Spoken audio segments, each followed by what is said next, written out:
नमस्कार, स्वागत है आपका 18 स्वदेश पर। आप देख रहे हैं हमारा मिडकैप शेयरों को लेकर एक खास शो मिडकैप मसाला और आपके साथ मैं हूं अभिषेक सत्यव्रतम। बजट का हफ्ता शुरू हो गया है, लेकिन बाजार की कमजोरी दूर होने का नाम नहीं ले रही है। आज बहुत ही क्रूशियल लेवल टूटे हैं। निफ्टी आप देखिए 23,000 के नीचे जाकर कारोबार कर रहा है। शुरुआत में निफ्टी बैंक में भी हमने 48,000 के नीचे के स्तर देखे, लेकिन निचले स्तर से थोड़ी रिकवरी निफ्टी बैंक में जरूर आई है। इनफैक्ट करीब 350-400 अंक सुधार कर निफ्टी बैंक कारोबार कर रहा है, लेकिन निफ्टी की जो गिरावट है वो परेशान कर रही है। 160 अंकों की नरमी है। आज हम देख रहे हैं कि 22,900 का लेवल भी इंट्राडे में ब्रीच हुआ था।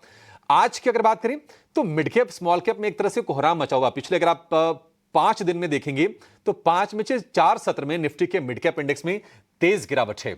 आज जो गिरावट थी 1200-1300 अंकों के आसपास की हो गई थी और इस वक्त भी आप देखेंगे डे लो के आसपास ही कारोबार करता हुआ दिख रहा है मिड कैप इंडेक्स। और स्मॉल कैप इंडेक्स की बात करें तो गिरावट करीब करीब 4% के आसपास की है। तो वहां पर थोड़ी सी पैनिक की स्थिति जरूर है और बजट की तरफ जाने से पहले थोड़ी सी मिड कैप स्मॉल कैप से थोड़ी चर्निंग और थोड़ी पोजीशन की शिफ्टिंग भी निश्चित तौर पर आज हो रही होगी। इंडिया विक्स परेशान कर रहा है लगातार।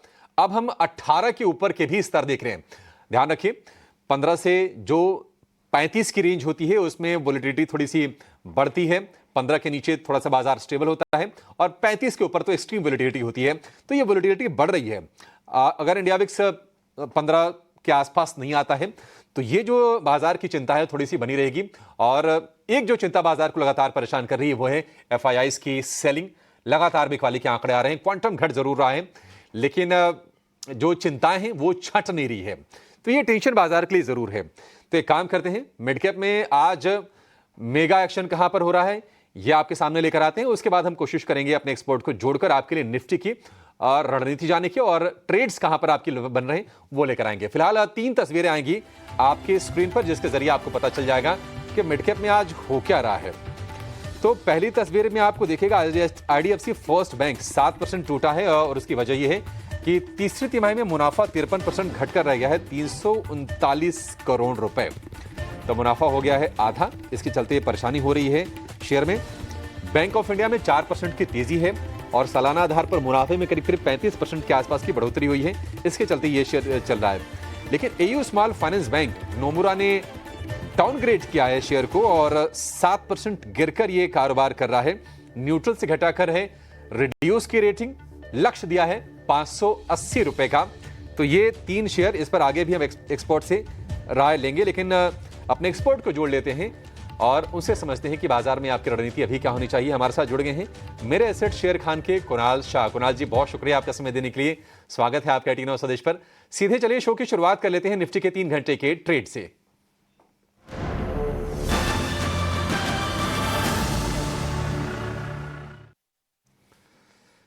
कुणाल, निश्चित तौर पर सेंटिमेंट वीक से लगातार वीक होते जा रहे हैं और आज जो गिरावट है वो थोड़ी सी कॉन्फिडेंस को शेक करने वाली है। ऐसा नहीं कि ग्लोबल ट्रिगर हमारे लिए खराब हैं या फिर हमारे नतीजे बहुत ज्यादा खराब आ रहे हैं, डिस्टर्ब कर रहे हैं, ऐसा कुछ नहीं है। लेकिन सेंटिमेंट बहुत वीक है। 170 अंकों की गिरावट, 22,900 के आसपास। कुणाल, अगले 3 घंटे का ट्रेड आप क्या सजेस्ट करेंगे? इस गिरावट को बाय करना है या फिर उछाल पर बिकवाली की रणनीति ज्यादा बेहतर होगी? Good afternoon Abhishek. I think definitely जिस हिसाब से मार्केट ने एक साइकोलॉजिकल सपोर्ट था 23,000 का वो आज ब्रेक किया है। टेक्सचर अभी भी डाउन ट्रेंड में ही है। लोअर हाई लोअर लो फॉर्मेशन अभी भी इंटैक्ट है। तो मेरी सलाह रहेगी कि बाउंस को भी यूटिलाइज करे सेल करने के लिए। लोअर एंड पे 22,670 का जो नेक्स्ट सपोर्ट जोन आ रहा है वो मुझे दिखाई दे रहा है। सो बाउंस है उसको यूटिलाइज करें। जब तक 23,400 का जो लेवल सरपास नहीं करता है तब तक ट्रेंड डाउन ही है। बुलिश बेट्स प्ले नहीं करनी है करंट लेवल से। सो अगर आपको बाउंस भी मिलता है 23,000 23,100 तक भी तो भी वो एक अपॉर्चुनिटी रहेगी सेल करने के लिए। मैं पोजिशनल बेसिस पे अगले एटलीस्ट ये वीक के लिए मैं मुझे लग रहा है कि मार्केट शायद एक बार 22,700 800 के जोन को वापस टेस्ट करने आएगा। सो सेल ऑन राइज का अप्रोच रखना है। आईटी एज अ सेक्टर ने अभी सेल ऑफ देना स्टार्ट किया है एंड निफ्टी में उसका वेटेज है। Pharma as an index weak लग रहा है क्योंकि वहां पे ब्रेकडाउन आ गया है।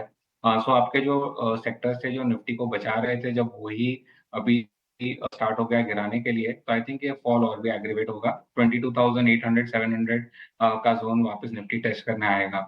सो बाउंस को यूटिलाइज करे सेल करने के लिए। आज के ट्रेडिंग सेशन में जहाँ से सपोर्ट मिला है वो है बैंक निफ्टी। आपने देखा रहेगा कि आज बैंक निफ्टी रिलेटिव निफ्टी को आउट परफॉर्म कर रहा है आईसीआईसीआई के बैंक के रिजल्ट्स की वजह से, एंड प्लस पीएसयूज में भी हमने थोड़ी बहुत बाइंग देखी है। सो कहीं ना कहीं आज बैंक निफ्टी का सपोर्ट मिल रहा है निफ्टी को, बट ओवरऑल निफ्टी का स्ट्रक्चर अभी भी खराब ही है। और जहाँ तक बैंक निफ्टी की बात है, यहाँ पे भी मुझे लगता है कि एक अपॉर्चुनिटी है सेल ऑन राइज की ही। अगर 48,500 का जोन आता है बैंक निफ्टी में, तो एक अपॉर्चुनिटी रहेगी वापस सेल करने के लिए। डाउन साइड पे हम वापस 48,000 47,700 के लेवल्स देख सकते हैं। सो दोनों इंडाइसेस में सेल ऑन राइज की सलाह है, निफ्टी है कि बैंक निफ्टी। मिड कैप और स्मॉल कैप जो ब्रॉडर मार्केट्स है, वहां पे करेक्शन काफी शार्प रहा है। सो ये कहीं ना कहीं एक ओवरसोल्ड टेरिटरी में चले गए हैं। यहाँ पे भी करंटली कोई रिवर्सल पैटर्न्स नहीं दिखाई दे रहे हैं। सो व्यू साइडवेज का रहेगा, बट करंट लेवल्स पे मैं शॉर्ट नहीं बोलूंगा मिड कैप और स्मॉल कैप के स्पेस। ठीक है, मौजूदा स्तर पर आपको शॉर्ट की रणनीति नहीं खोजनी है, मिड कैप में और स्मॉल कैप में भी। लेकिन कुणाल जी ये बताइए कि स्टॉक्स में कहां पर फोकस करना है आपके हिसाब से? आई थिंक दो आइडिया रहेगी, एक बाय साइड की रहेगी, एक सेल साइड की रहेगी। बाय साइड फर्स्ट मैं डिस्कस करूंगा, और यहाँ पे जो चार्ट पे स्टॉक अच्छा लग रहा है वो है इंडिगो। स्टॉक में आप देखा रहेगा कि आज के ट्रेडिंग सेशन में लोअर लेवल से एक अच्छा रिवर्सल बताया है।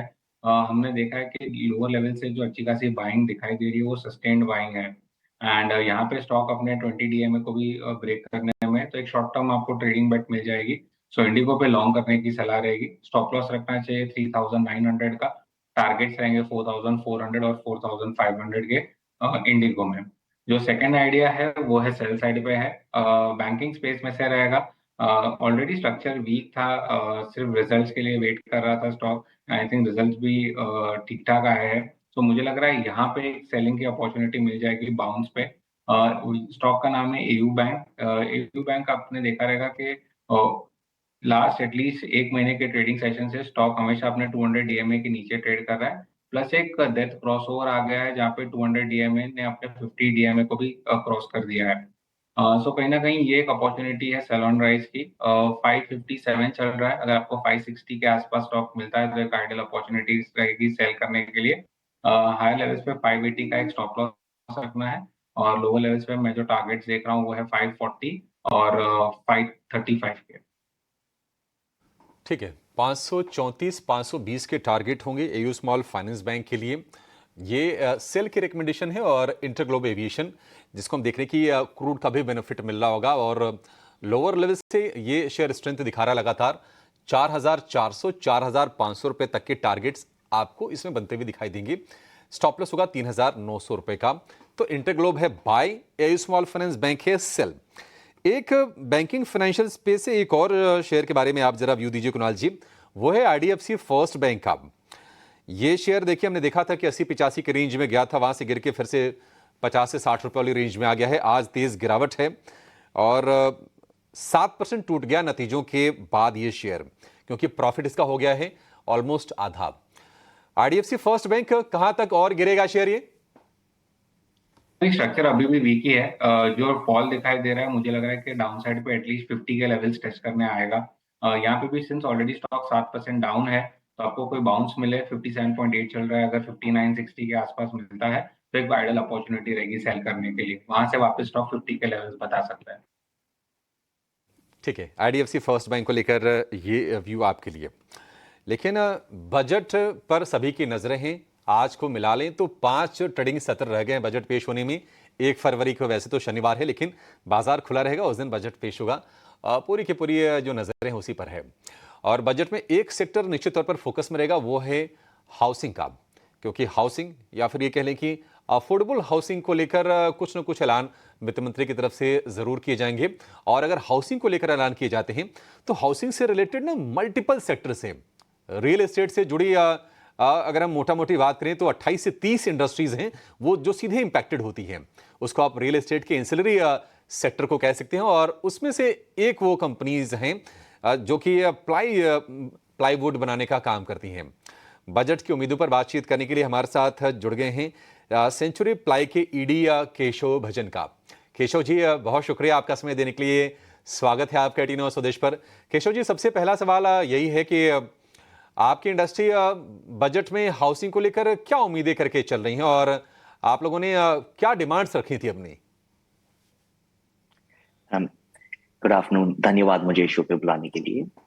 देखिए, मुझे लगता है कि इस बजट में और काफी सारे अ, बीते हुए बजट्स में भी हमारी एक डिमांड रही है कि हमारा सेक्टर फर्नीचर से इंटरट्वाइंड है, फर्नीचर से बहुत क्लोजली लिंक्ड है।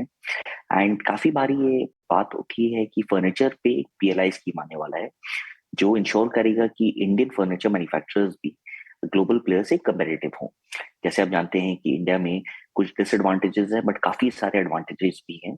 तो अगर ये फर्नीचर के ऊपर पीएलआई आता है तो मुझे लगता है कि हमारे सेक्टर को और काफी सारे सेक्टर्स को बहुत बेनिफिट मिलेगा। साथ ही साथ हाउसिंग में इंटरेस्ट रेट काफी बढ़ गए हैं और इंटरेस्ट रेट बढ़ने के कारण जो होम लोन है उसके इंटरेस्ट रिपेमेंट पे भी लोगों को काफी बढ़त दिखी है। तो मैं उम्मीद करता हूँ कि गवर्नमेंट जो इंटरेस्ट ऑन हाउसिंग लोन है उसका एग्जेम्पशन लिमिट बढ़ाएगा। एंड सेकेंडली अफोर्डेबल हाउसिंग, क्योंकि अफोर्डेबल हाउसिंग का जो लिमिट है वो अभी काफी लो सेट किया गया है, 45 लाख रुपए, पर्टिकुलरली जो मेट्रोज या अर्बन सेंटर्स है वहां पे ये लिमिट काफी लो है। तो मैं उम्मीद करता हूँ कि गवर्नमेंट इस लिमिट को भी बढ़ाएगी। केशव जी, एक और चीज़ है, देखिए बाकी चीज़ें हाउसिंग पर आया ना है, इंफ्रा को लेकर जो एलोकेशन है निश्चित तौर पर वो बढ़ने वाला है। तो अगर इंफ्रा को लेकर एलोकेशन ओवरऑल अगर बढ़ता है तो वो आपकी इंडस्ट्री के लिए वो कितना बेनिफिशियरी होगा और आपके लिए उसमें से क्या टेकअवेज निकल के आएंगे? देखिए, इंफ्रा के ऊपर जो इन्वेस्टमेंट पास में हुआ है वो बहुत ही बढ़िया हुआ है और उससे हमारी इंडस्ट्री को काफी बेनिफिट मिली है। और गोइंग फॉरवर्ड अगर लॉन्ग टर्म ग्रोथ की आप बात करें तो ये इंफ्रास्ट्रक्चर इन्वेस्टमेंट से ही होने वाला है। आप चाइना को देखें या अमेरिका को देखें तो इन सभी कंट्रीज में जो बूम आया था रियल एस्टेट सेक्टर में, इकोनॉमी में, वो इंफ्रास्ट्रक्चरल एक्सपेंडिचर के बेसिस पे ही आया था। तो मैं उम्मीद करता हूँ कि गवर्नमेंट ने जो बहुत बढ़िया काम किया है इंफ्रास्ट्रक्चरल एक्सपेंडिचर को बढ़ा के उसे कायम रखे और भी अधिक इंफ्रास्ट्रक्चर पे एक्सपेंडिचर करे। केशव जी, एक और चीज़ बताइए, कॉस्ट एक बड़ा चैलेंज होता है जब अफोर्डेबल हाउसिंग की बात होती है और तमाम रॉ मटेरियल की भी कॉस्ट बढ़ी रही है। तो ये कितना चैलेंज हो जाता है कि एक तरफ अपॉर्चुनिटी आ रही है लेकिन दूसरी तरफ उस अपॉर्चुनिटी को मीट करने के लिए, उससे खुद को अलाइन करने के लिए कॉस्ट एक चैलेंज बन जाता है। किस तरह से आप इस सिनेरियो को देख रहे हैं? देखिए, अगर आप हमारी बात करें तो कॉस्ट इन्फ्लेशन डेफिनेटली हुआ है पिछले 1 डेढ़ साल से। एंड इसका प्राइमरी रीजन है कि टिम्बर की प्राइसेस बहुत बढ़ गए हैं। लेकिन क्योंकि हम एक ब्रांडेड प्रोडक्ट है तो हम इस कॉस्ट इंक्रीज को पास ऑन कर पाए हैं। मुझे लगता है कि अगर आप हाउसिंग सेक्टर की बात करें तो जो आज के दिन इनपुट जीएसटी का लिमिटेशन है वो अगर गवर्नमेंट रिमूव कर दे कि कुछ प्रोडक्ट्स पे जो इनपुट जीएसटी क्रेडिट नहीं मिलता है तो इससे जो बिल्डर्स के ऊपर इन्फ्लेशनरी प्रेशर है शायद वो थोड़ा कम हो जाएगा और से रियल एस्टेट सेक्टर को शायद थोड़ी और बूस्ट मिलेगी। और केशव जी, एक आखिरी सवाल, बजट में आपको लगता है कि कोई ऐसा मेजर सरकार ले सकती है आपकी इंडस्ट्री से रिलेटेड जो एक्सपोर्ट को भी थोड़ा सा एनहेंस करने पर, एक्सपोर्ट को और रफ्तार देने पर उसे मदद मिल जाए? डेफिनेटली, जैसे मैंने कहा था कि जो पीएलआई स्कीम अगर ये फर्नीचर के ऊपर आ जाएगी तो फर्नीचर के अंदर हमारे ही सारे प्रोडक्ट्स आते हैं, चाहे वो प्लाईवुड हो, एमडीएफ हो, लैमिनेट हो, पार्टिकल बोर्ड हो।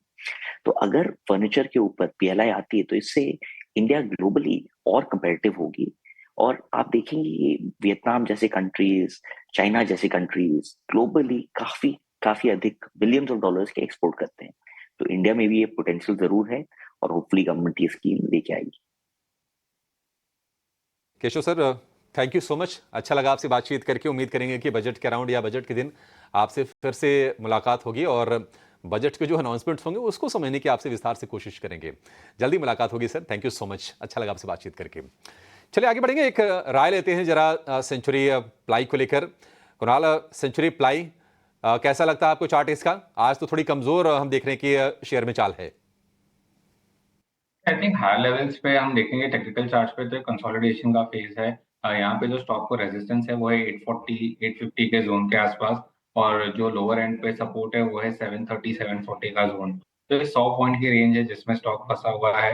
आई थिंक खराब मार्केट में भी एक हाई लेवल पे कंसोलिडेशन होना एक पॉजिटिव साइन है। बट मुझे लग रहा है कि वेट करना चाहिए कंफर्मेशन के लिए। अगर 820 840 का लेवल निकलता है तो ही मैं बाय करूंगा यहाँ पे। फिर टारगेट जो रहेंगे वो होंगे 920 से लेके 980 के। सो करंट लेवल्स पे कोई रिकमेंडेशन नहीं है। अगर कोई ऑलरेडी होल्ड कर रहा है तो लोअर लेवल्स पे 720 का एक स्टॉप लॉस लगा के चाहिए। ठीक है, अगर आपके पास है तो 720 का स्टॉप लॉस है, खरीदना है 800 रुपये के ऊपर निकल जाइए, फिर 900 रुपये तक ये शेयर बढ़ेगा। ये राय होगी सेंचुरी प्लाई को लेकर। लेकिन आज का जो बड़ा एक्सीडेंट है वो है लॉरस लैब का। वायदा का सबसे ज्यादा टूटने वाला शेयर है ये, करीब करीब 13% टूट गया, 15% तक नीचे था, थोड़ा सा रिकवर हुआ है। लेकिन लॉरस लैब के नतीजे तो अच्छे आए थे, फिर ये शेयर आज क्यों टूट रहा है इसकी पड़ताल करेंगे। लेकिन बाजार में गिरावट थोड़ी और बढ़ रही है। निफ्टी को अगर आप देखेंगे 1% से ज्यादा की नरमी हो गई है, 250 अंक नीचे है और 22,850 के आसपास कारोबार कर रहा है।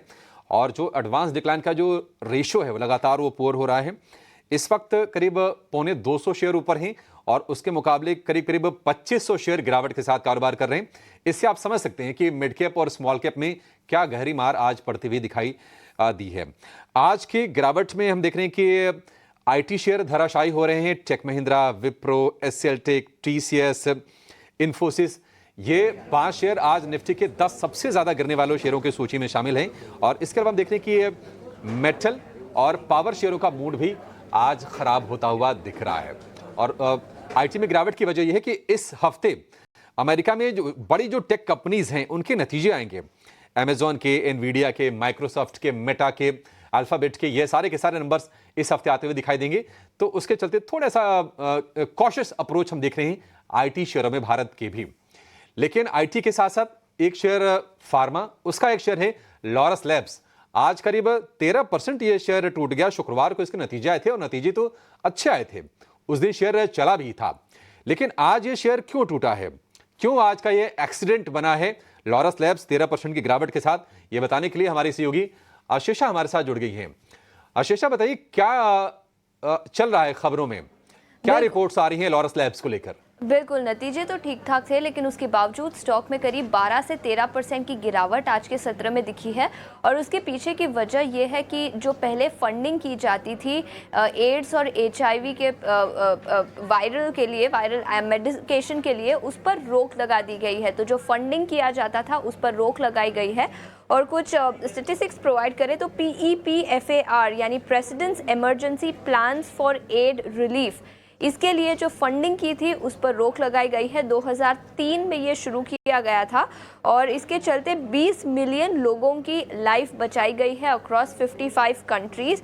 और करीब 20% टोटल ARV प्रोग्राम का फंडिंग इस पर्टिकुलर फंड से आ जाता था जिस पर रोक लगाई गई है। इनफैक्ट कुछ आंकड़ों की बात करें तो कंपनी के लिए ये नेगेटिव इसलिए है बिकॉज कंपनी का 22% रेवेन्यू इस पर्टिकुलर सेगमेंट से आता है और इसी के चलते ये फंडिंग पर रोक लगाई गई है। तो ये बड़ा नेगेटिव है लॉरस लैब्स के लिए। इनफैक्ट कुछ आंकड़ों की बात करें तो गोल्डमैन सैक्स ने बिकवाली की राय बरकरार रखी है, 475 रुपये प्रति शेयर का लक्ष्य रखा है। वहीं मोतीलाल ओसवाल का मानना है कि उन्होंने खरीदारी की राय बरकरार रखी है बिकॉज ये सेगमेंट कम प्रॉफिटेबल सेगमेंट था जिसके चलते उन्होंने खरीदारी की राय बरकरार रखी है। तो हाँ, 13% की गिरावट, नतीजे तो ठीक ठाक थे और शुक्रवार को नतीजे आए थे, उसके बाद कुछ ब्रोकरेज रिपोर्ट भी आई है, लेकिन फंडिंग पर जो रोक लगाई गई है इस पर्टिकुलर मेडिकेशन के लिए ये बड़ा नेगेटिव है और कंपनी का सिग्निफिकेंट रेवेन्यू इस पर्टिकुलर सेगमेंट से आता है जिसके चलते ये बड़ा नेगेटिव है। ब्रोकरेज हाउसेस का भी नजरिया कमजोर और इसी के चलते स्टॉक में गिरावट दिखी है। तो एड्स के इलाज में जिन दवाइयों का इस्तेमाल किया जाता है और जिस प्रोग्राम को अमेरिका ने शुरू किया उसको ही अब हाल्ट करने, रोकने की वहां पर सरकार ने तैयारी कर ली और इसके चलते हम शेयर में बड़ी गिरावट आज देख रहे हैं। एक क्विक व्यू कुणाल आपसे चाहिए लॉरस लैब्स के शेयर पर। आई थिंक लॉरस लैब अगर आप देखोगे तो रिजल्ट के पहले का चार्ट देखोगे तो हाई लेवल्स पे सिर्फ कंसोलिडेट कर रहा था। इनफैक्ट स्ट्रक्चर काफी पॉजिटिव था। लोअर एंड पे जो सपोर्ट था जो कंसोलिडेशन का वो था 550 का, जो आज के रीडिंग सेशन में ब्रीच हो चुका है। अब इसके नीचे अगर आज क्लोजिंग आ जाती है तो ये फॉल एग्रीवेट होगा। स्टॉक अपने 200 DMA को टेस्ट करने जाएगा डाउन साइड पे, जो कि प्लेस्ड है 482 के आसपास। सो मुझे लग रहा है यहाँ पे भी और सेलिंग प्रेशर आना चाहिए, जो बाउंस है उसको यूटिलाइज करे। तो कल का ट्रेडिंग सेशन है, आई थिंक वो ज्यादा इंपॉर्टेंट रहेगा लॉरस लैब के लिए, क्योंकि कभी भी कोई एक स्ट्रक्चर ब्रेक होता है उसके बाद एक फॉलोअप सेलिंग इंपॉर्टेंट है। अगर वो नहीं आती है तो हम वापस रिकवरी भी देखते हैं। सो अगर 550 के नीचे सस्टेन करता है कल के ट्रेडिंग सेशन में भी और सेलिंग प्रेशर कंटिन्यू रहता है तो सेल की सलाह रहेगी। 482 के टारगेट्स आ सकते हैं डाउन साइड पर। 482 तक ये शेयर गिर सकता है, लेकिन चलिए फटाफट ये जानेंगे कि ऑप्शंस में आपके लिए मौके कहां पर बन रहे हैं। लेकर आएंगे ऑप्शंस के चैंपियन को।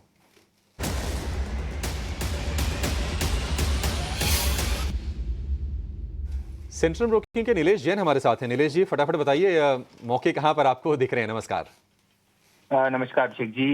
यहाँ पे वीक वाली वाला ट्रेड रडार पर आया है बाटा इंडिया। ये पर्टिकुलर काउंटर है जहाँ पे वीकनेस हम देख रहे हैं लगातार, और ये वीकनेस यहाँ से कंटिन्यू होती हुई नजर आ रही है। इसलिए यहाँ पे 1250 का जनवरी सीरीज का एक्सपायरी का पुट ऑप्शन लेने की सलाह होगी 13 से 14 रुपए के बीच में। स्टॉप लॉस होगा 5 रुपीज का एंड पहला टारगेट 24, दूसरा टारगेट 30 का हो गया।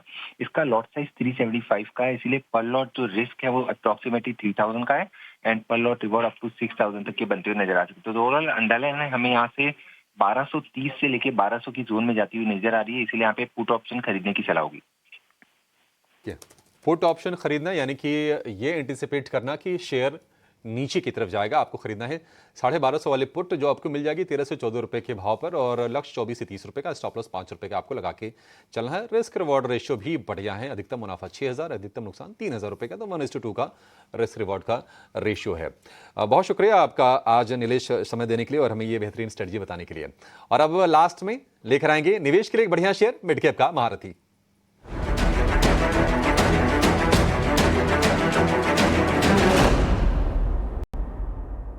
तो महारथी शेयर बताने के लिए हमारे साथ हैं महारथी एक्सपर्ट भी जोजित फाइनेंशियल के गौरांग शाह हमारे साथ हैं। गौरांग जी नमस्कार, बताइए आज मिड कैप में कहां मौके देख रहे हैं आप? बहुत बहुत धन्यवाद अभिषेक जी, आपका शब्दावली का प्रयोग करते हैं तो थोड़ी चिंता बढ़ जाती है हमें। हम तो एक तुच्छ मनुष्य है, एक निमित्त है जो आपके चैनल के माध्यम के द्वारा लोगों तक पहुंचने का प्रयास करते हैं।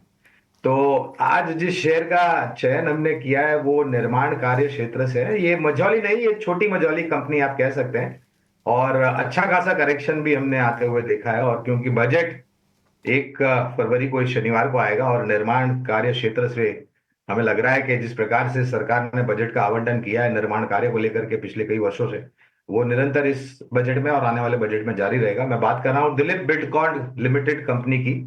ये एक छोटी मझौली कंपनी है और कामकाज को लेकर के काफी बेहतरीन कामकाज होता रहता है। इनका ऑर्डर बुक काफी अच्छी है, एग्जीक्यूशन काफी अच्छा करते रहते हैं। समय की पाबंदी नहीं है और लंबी अवधि का नजरिया है। तो दिलीप बिल्डकॉन पर खरीदारी की राय है और लक्ष्यांक के रूप में हमने 520 के लक्ष्यांक निर्धारित किए हैं। और अगर नतीजे अच्छे आए और बजट में अगर बहुत ही सकारात्मक खबरें निर्माण कार्य क्षेत्र को लग करके आई और इस कंपनी ने अच्छा कामकाज किया तो परिवर्तन लक्ष्यांक में अवश्य होंगे। लास्ट ईयर हमने देखा था कि 600 रुपए के आसपास तक ये शेयर गया था और वहां से प्रॉफिट टेकिंग का शिकार होकर फिलहाल 450 रुपए के आसपास का भाव है। तो 520 रुपए बहुत ज्यादा कोई ऐसा अग्रेसिव टारगेट नहीं है। 1 साल की अवधि के लिए आपको ये शेयर खरीदना है। आज भी थोड़ी सी नरमी के ही संकेत ये शेयर दे रहा है। दिलीप बिल्डकॉन 380 रुपए के आसपास ये ट्रेड कर रहा है। Gaurang sir thank you so much समय देने के लिए और ये बढ़िया शेयर हमारे दर्शकों को बताने के लिए। कुणाल आपको भी शुक्रिया कहेंगे आज जुड़कर बाजार पर व्यू शेयर करने के लिए और तमाम बजिंग स्टॉक्स पर अपनी राय भी हमारे साथ साझा करने के लिए। फिलहाल इस शो को यहीं पर समेटेंगे।